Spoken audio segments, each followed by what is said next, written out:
This is Cast of Wonders, the young adult fiction podcast featuring stories of the fantastic. Welcome. Episode 459. I'm Catherine Inskip, your editor and host. Today, I'm not bringing you just one story. I'm not bringing you 2 or 3. Instead, I have a very large birthday cake.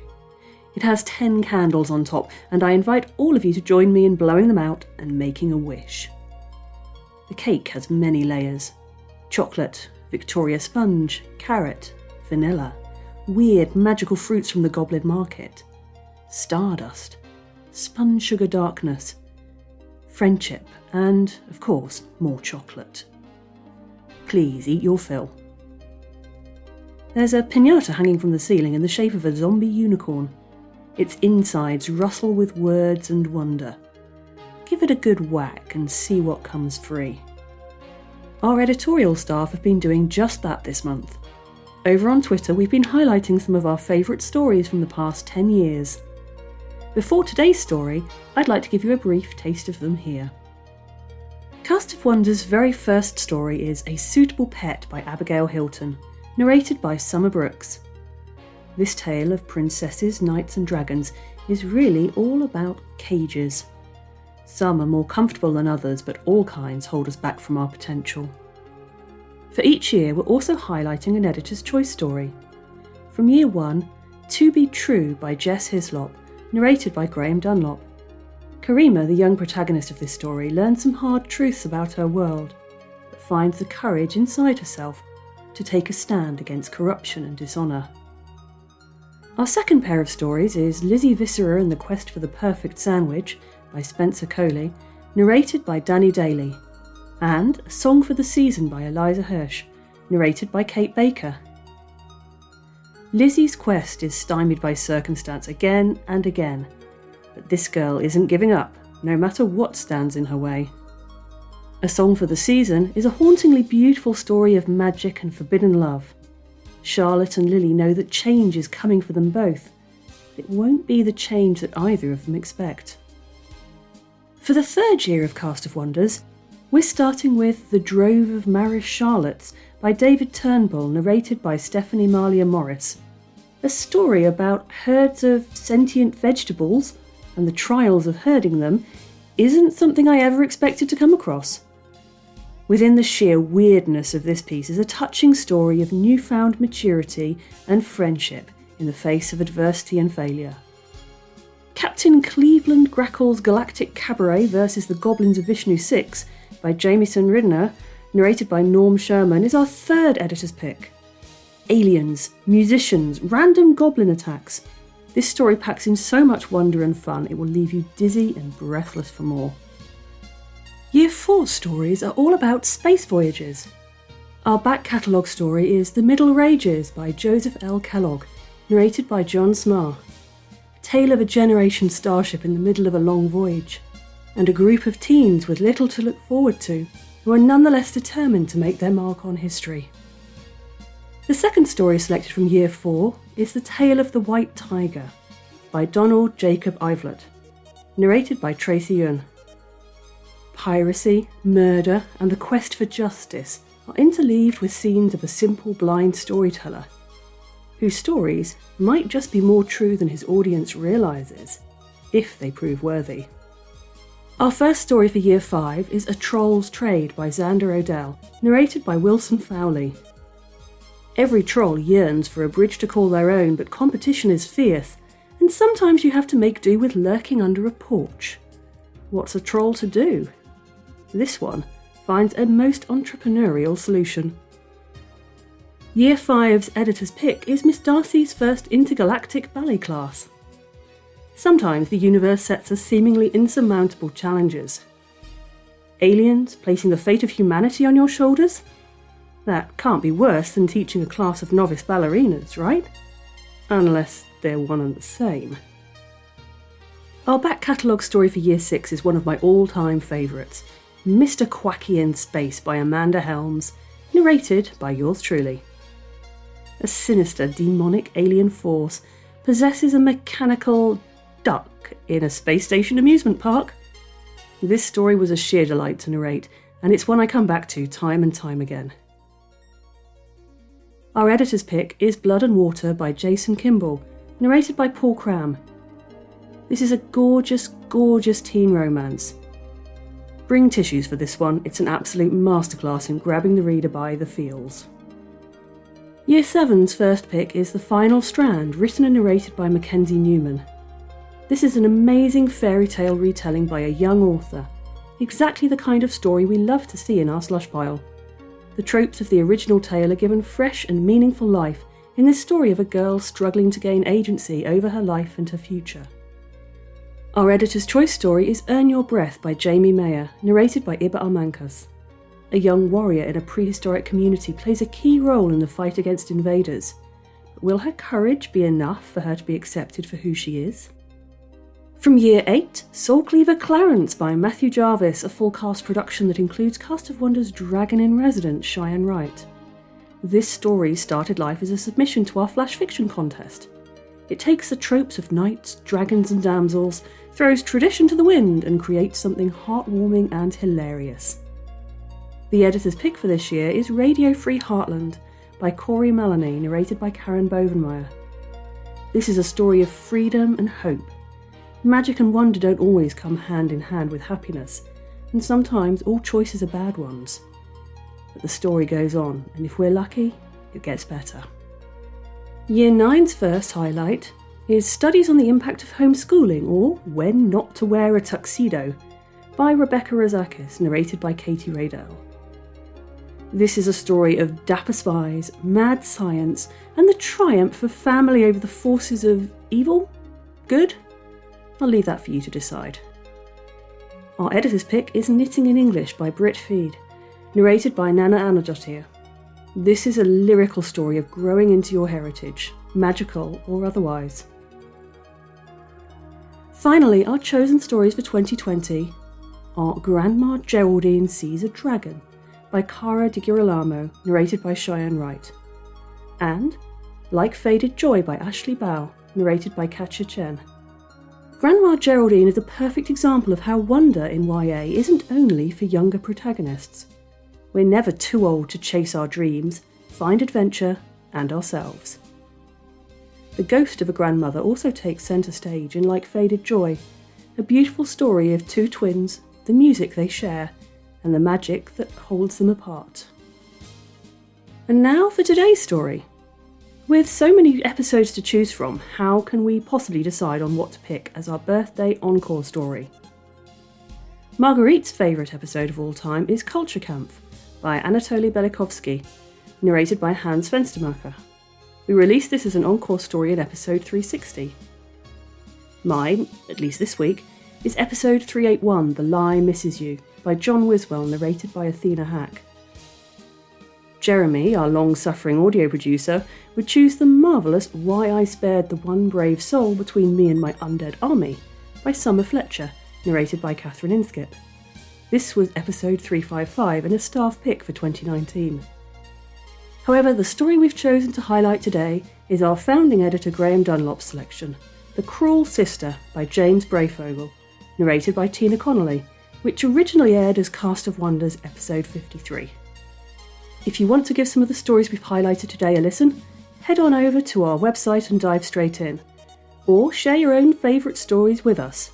It's party time up here on stage. Let the fun begin. And now, we've a tale to tell.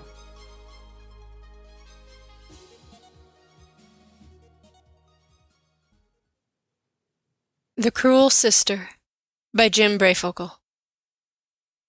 It is hard when you only have butterflies for an audience, Eleanor thought. She never could tell if they were happy while she played, or if they stayed happy when she finished. She watched them cavorting over her harp. They certainly looked happy. Happy was one thing, she thought.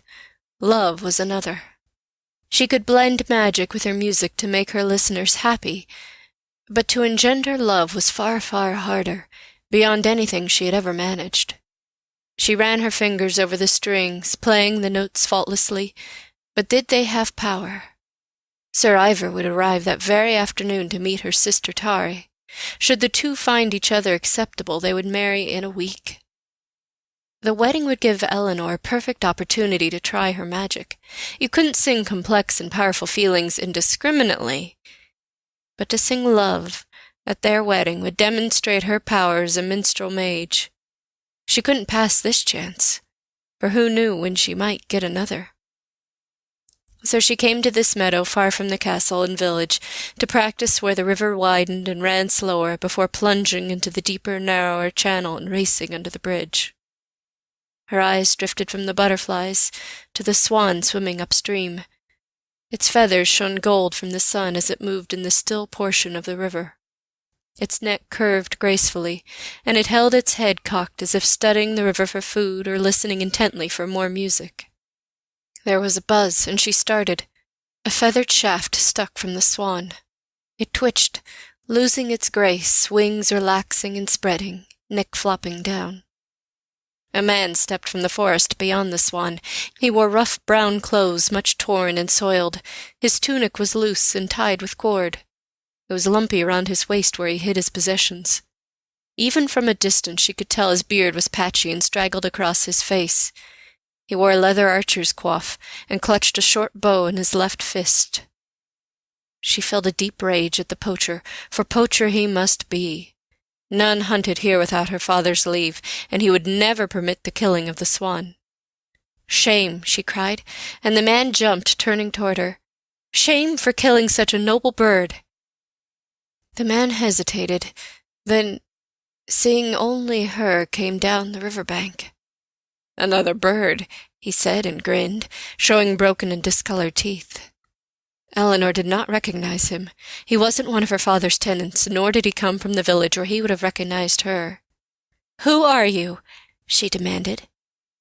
"Aren't you a pretty one?" he said, mainly to himself. "Who are you?" Eleanor asked again. "What is your purpose here? I warn you, my father will have you whipped for killing that swan." "Will he now? Whipped, is it?" Again the man spoke more to himself than her. "Well, it's better than hung now, isn't it? Be hung anyway, all the same."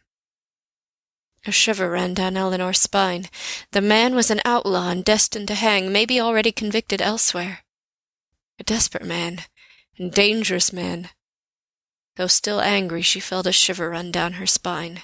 He now stood close enough that the breeze brought his smell, sweat, stale beer, and rotting teeth. "Too pretty to pass now," he said. He drew a short-handled pruning hook from under his tunic. "Be hung anyway." The fear overcame her anger. She pressed back against the tree and set down her harp. It would not help her now. She drew a small dagger, so very small it seemed. "Stay back." The man laughed. "Oh yes, a fight. Likes 'em to fight.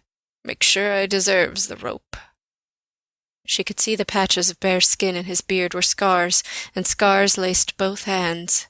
He dropped his bow and almost stepped on it, he was so intent on her. He stared without blinking, mouth slightly open as he came forward. She lifted her dagger. "Oh yes," he breathed. A dog snarled. A man froze. Eleanor turned her head just a little, trying to keep the man in sight.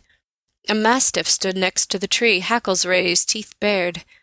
The massive animal, its back was higher than her waist, snarled again and stalked forward to place itself in front of the man. Once there it stopped, feet planted. "King's dog," said the man softly, lowering the pruning hook. He took a step back. The dog growled. He took another step back. When the dog didn't follow, he backed into the trees and fled. Eleanor let out her breath slowly. She hadn't been aware she held it. The dog looked back at her, wagged its tail, and started to pace, sniffing the dropped bow and ground around it. "Hawkins?" Eleanor turned at the sound of the voice. A different man stepped from the trees. The dog looked toward him and returned to sniffing the ground. The man looked puzzled. "Oh, I hope he didn't scare you." "No," Eleanor laughed, her voice shaking a little. "No, he likely saved me." She told the man what had happened. His face clouded as she told her story. "I shall take you to your father's castle, Lady Eleanor," he said when she finished. Then with your father's permission, Hawkins and I shall hunt this rogue, and he shall indeed dance on the end of a rope." Eleanor nodded agreement. As she bent to pick up her harp, she spied the dead swan, brought downstream by the current, now idling in the sun-dappled water. Strands of blood drifted slowly away. "When Hawkins ran off, I could not ride through the trees," he explained, sounding apologetic that he led her not to her father's castle, but to the road, where a great stallion waited, reins hastily wrapped around a sapling. "You are Ivor." She found herself thinking more clearly and recognized the heraldry on the shield hung on the saddle. "How is it you knew my name?" "I am Ivor," he agreed. "Kilrick described you, of course. Child of the sun, he called you." Eleanor blushed. She should have guessed both her unusually blonde hair and minstrel mentor had given her away. Ivor offered a hand to help her into the saddle. "Of course," she said, and sprang lightly into the saddle, sitting properly for a lady, and settling her harp onto her lap. He laughed, not at all offended she had not needed his assistance. "I feel like I know you, though we have never met. He would arrive at our court with stories of your skill and power. Will you play?" He nodded to the harp as he began to lead the horse, and Hawkins followed, panting lightly with what Eleanor believed to be a smile on his canine face. Eleanor played, but did not work in any magic. Kilrick often told her he bragged of her ability, but she never truly believed him. She realized Ivor spoke as she played, and forced herself to pay attention to him. "Kilrick often spoke of you and your sister," Ivor said. "Sunshine and storm cloud." He stopped, clearing his throat.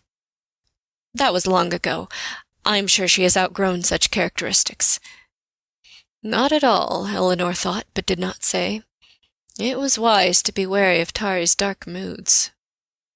A few children played in the dirt, and one or two faces appeared in the windows as they entered the village. Most of the villagers were working the fields or at the castle to help prepare and serve the hoped-for feast. Ivor led them past the straw-thatched cottages and up the hill to the castle. "Once I see you safely home, I'll ask for permission to hunt that scoundrel," Ivor said, changing the subject. They were expected, of course, or Ivor was, Eleanor thought. The man at the gate stuck his head inside and hollered their approach. Eleanor's father appeared at the entrance to the armory, where he had evidently been lurking, staying near the front gate to be on hand for Ivor's arrival. He blinked to see Ivor on foot, and Eleanor mounted, but greeted them warmly enough. "Welcome, welcome, Sir Ivor. You honor us with your presence." "The honor is mine, Sir Barris," Ivor said. After the two men shook hands, he led his horse to the mounting block and helped Eleanor dismount. She allowed him to, for the sake of propriety. "I see you've met my youngest. Tari waits in the hall with refreshments, eager to make your acquaintance." "I look forward to it," said Ivor. "Yet an outlaw has strayed onto your lands. Hawkins has the scent, and I beg your leave to bring him to you for justice before the pleasure of meeting Lady Tari." "What? An outlaw in my land? But—" Father looked to the door of the keep as if he could see his daughter waiting inside. "Surely it could wait for a moment." Ivor bowed. "It shall be done as you wish, of course, but he threatened your daughter, and I'd not like to risk his escape." "Threatened? Who, Eleanor?" Father's face grew red. "You've the right of it, sir. Give me but a minute." He strode around the keep, shouting for his horse. As they thundered out, Tari came to stand on the steps to the great hall. She wore her best clothes, and her dark hair was bound with gold. She questioned one of the guards, and he answered her. Eleanor could not hear their words, but Tari's eyes narrowed. She lifted her chin, straightened her back, and returned to the hall. Eleanor tried to talk with Tari, but her sister refused to answer. Tari sat in her chair at the high dais, not moving even as the sun slipped past noon, started down the sky, and the shadows crept over her. The men returned past dinner. They led a flood of people into the hall. Cheerful Father spurned the spread bread and cheese still laid out to welcome Ivor. "Meat," he called. "Bring forth the feast, bring out the ale, tonight we celebrate." He gestured extravagantly, presenting Ivor to the gathered guards and servants. Not sure why they were expected to cheer, they cheered none the less. "Eleanor, child," Father called, You are avenged.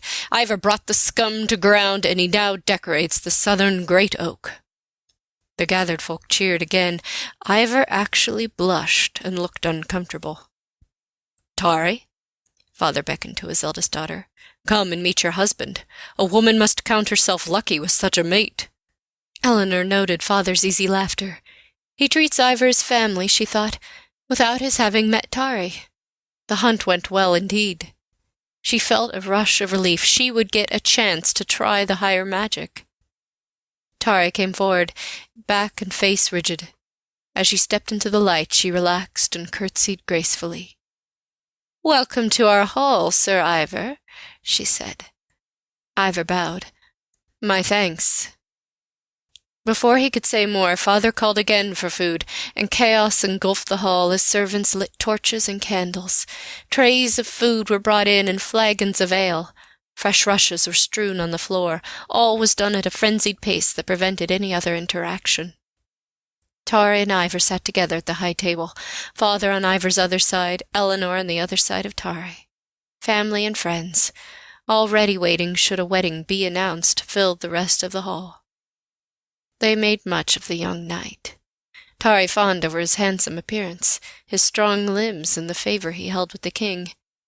As she should, thought Eleanor, for she would spend her life as his wife. The incident with the poacher must have affected her, for her impression of Ivar was a jumble of emotions and disjointed images. She wanted a clearer picture, so studied him closely. He was handsome, she admitted. He spoke well and was modest.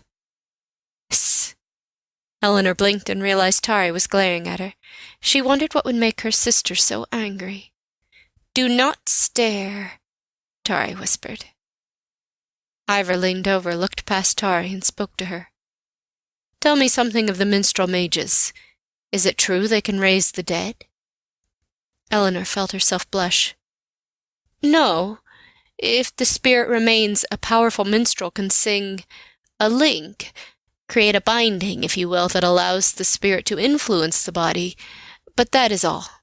Looking puzzled, Ivar asked, "But if the spirit controls the body, how is this not life?"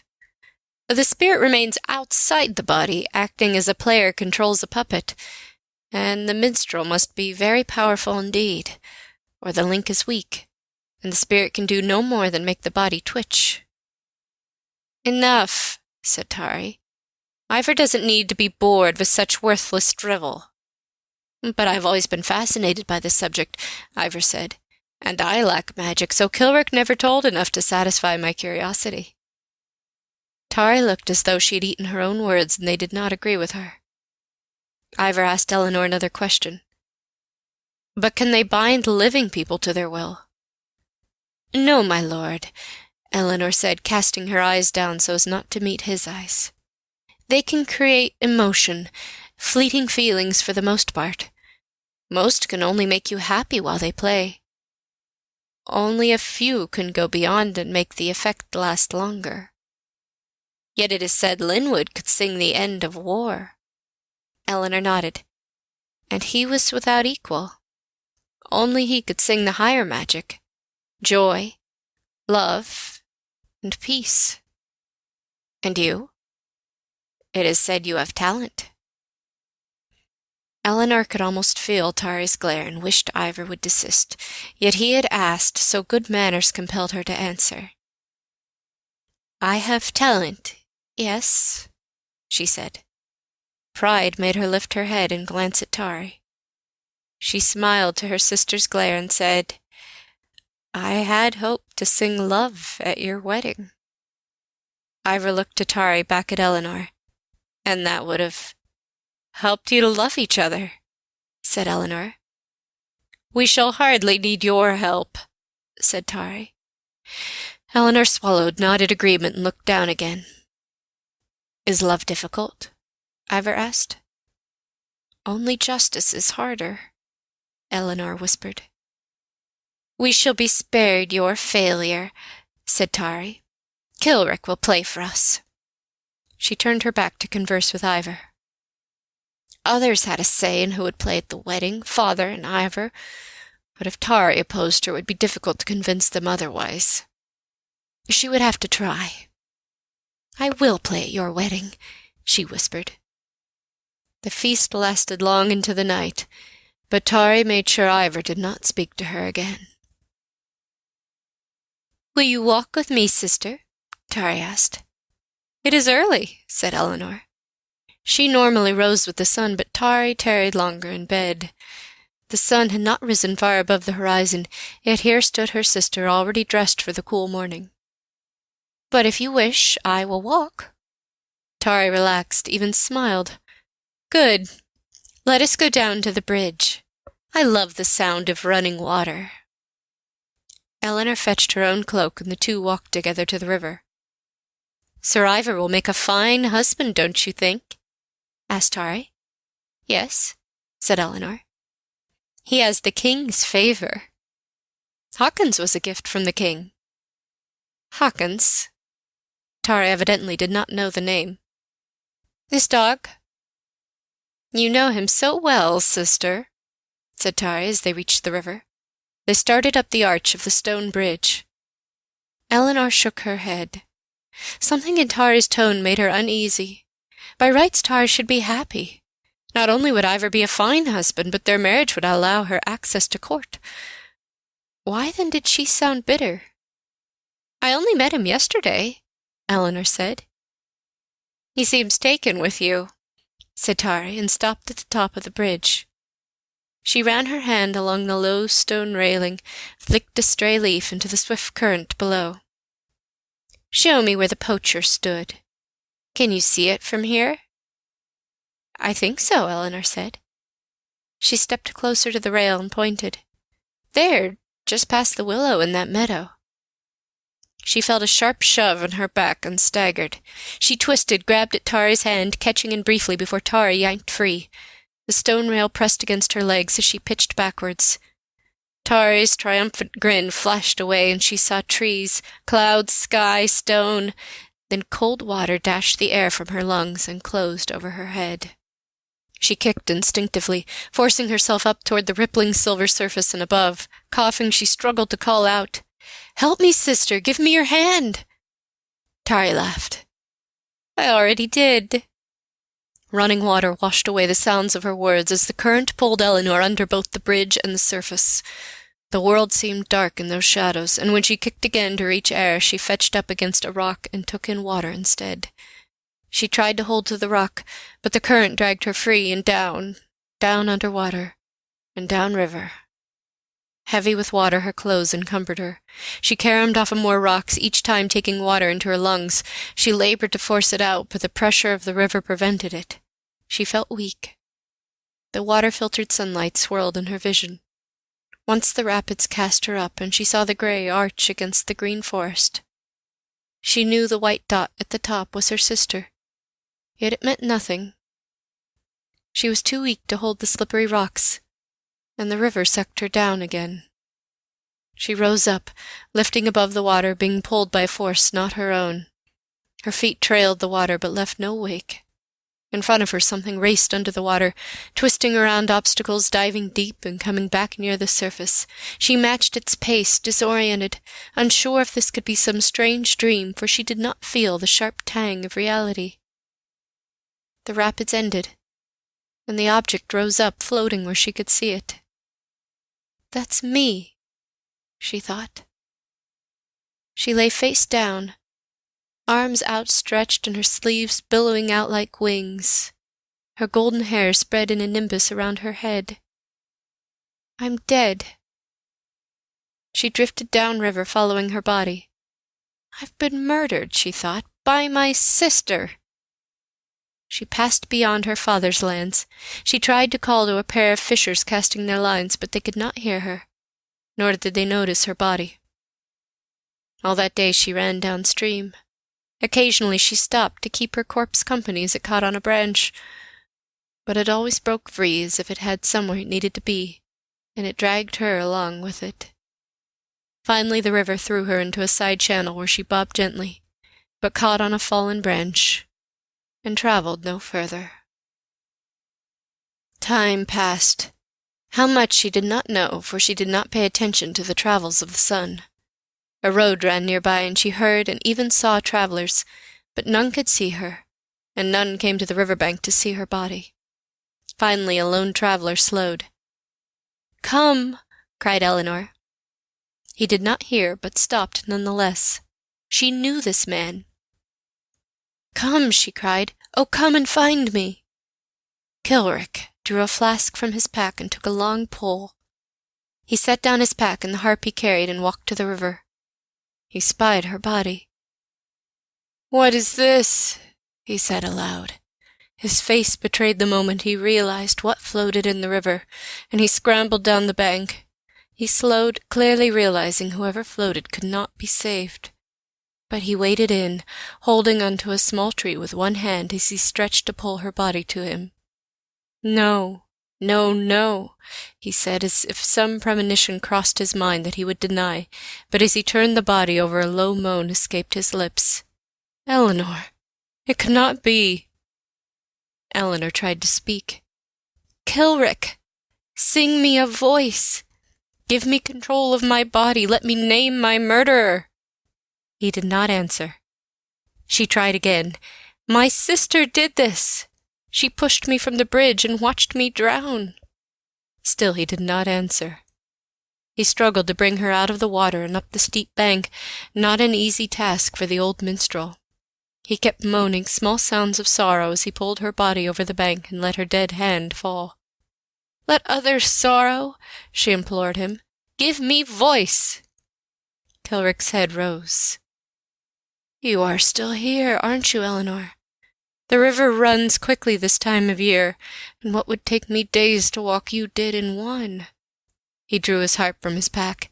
He laid trembling hands on the strings and played an awkward tune. Eleanor strained to speak, to move. Only her spirit did. Her body remained motionless. "More! Play more!" He did. He kept playing, gaining confidence as his hands found their way over the strings, and he began to sing quietly. He pitched the words to match the music, and she felt stronger. Eleanor drew in her breath and wailed. Frustrated, she cuffed him on the shoulder. Her hand passed through him. She turned and kicked her body. The body twitched slightly as her foot made contact. She drifted back a pace. Shocked out of her anger, she kicked again. Kilrick noticed the body twitch. "Yes, you are still here. What terrible accident brought you here?" "None!" Eleanor cried. "I was pushed." But no sound escaped her, either body or spirit.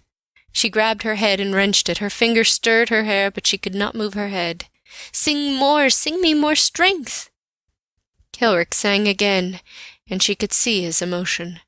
He poured his shock and sorrow into the music.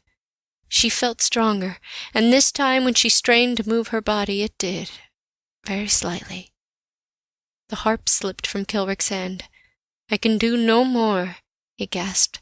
"I am too weak a minstrel for this task." Eleanor wailed. If only she had her own voice! Kilrick only gave her the power to twitch and move her hair. And that gave her an idea. So she began to shape her wet hair into shapes and letters. Kilrick gasped and studied what she made. "When this is done, I shall never sing again," Kilrick said, clearly mindful of her listening. He approached Father's castle. Days had passed since Tari murdered her.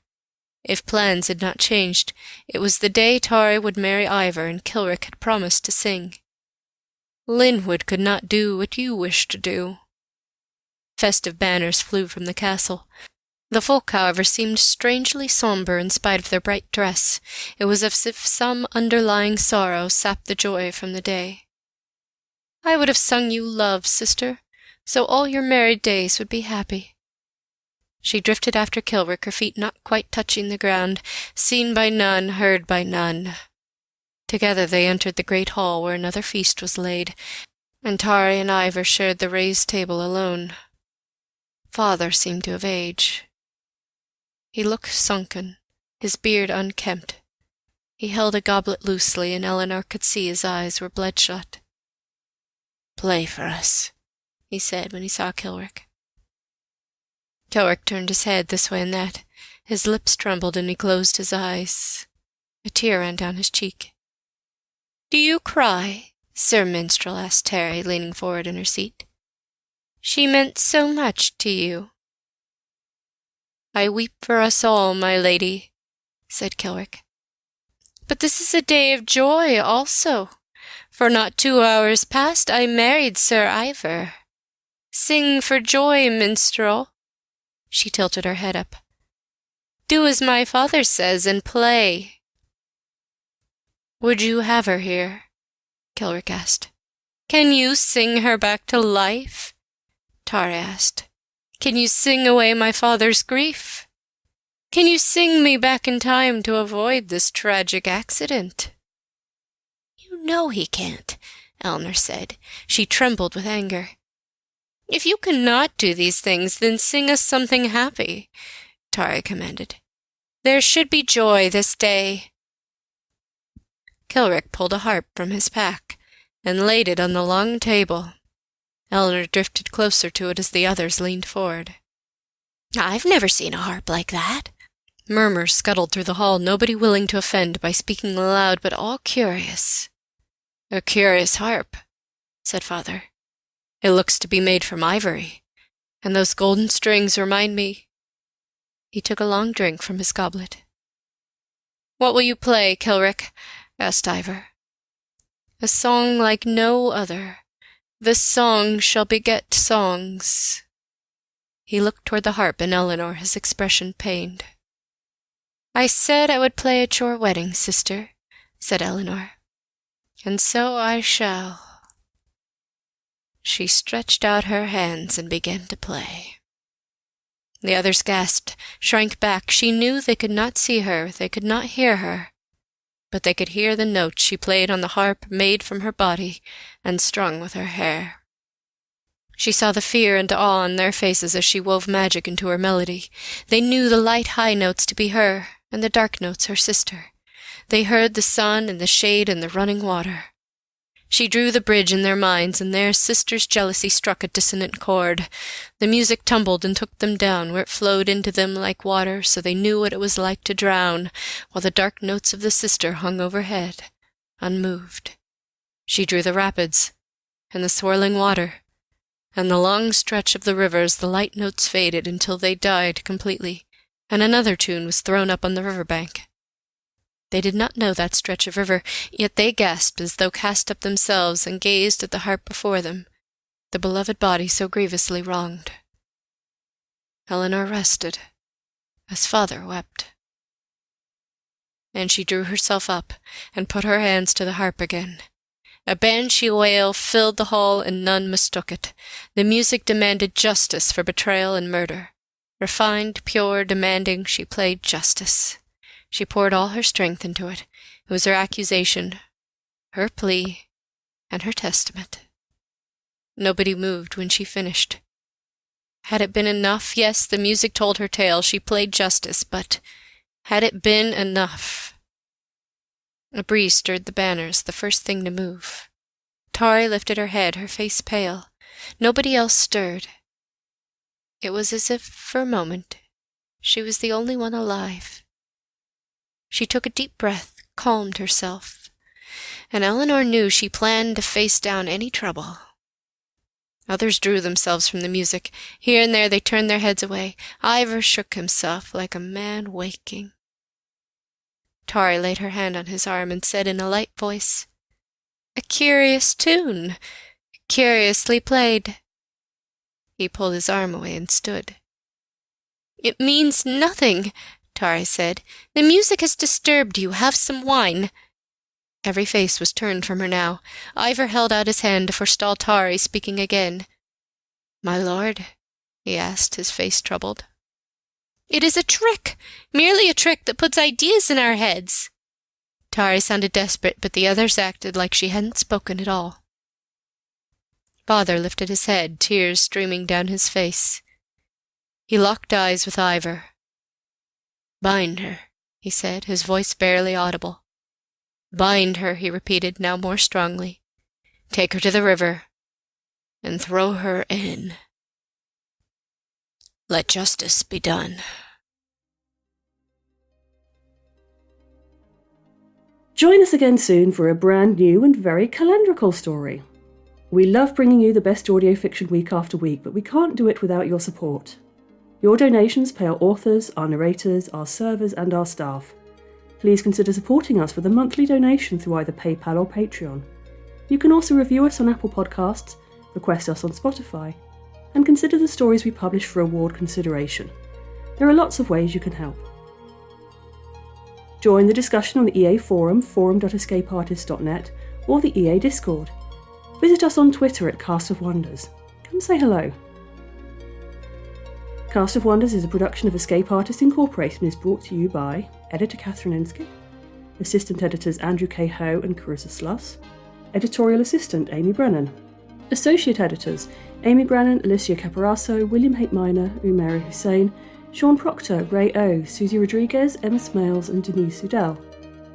Our art director is Alexis Goebel, our community manager is Denise Sudell, and our audio producer is Jeremy Carter. Our episodes are released under the Creative Commons Attribution on Commercial No Derivatives 4.0 International License. That means you can download or listen to the episode on any device you like, but you can't change it or sell it. Our theme music, Appeal to Heavens, is by Alexei Nov and available from Promo DJ or his Facebook page. Thank you for listening.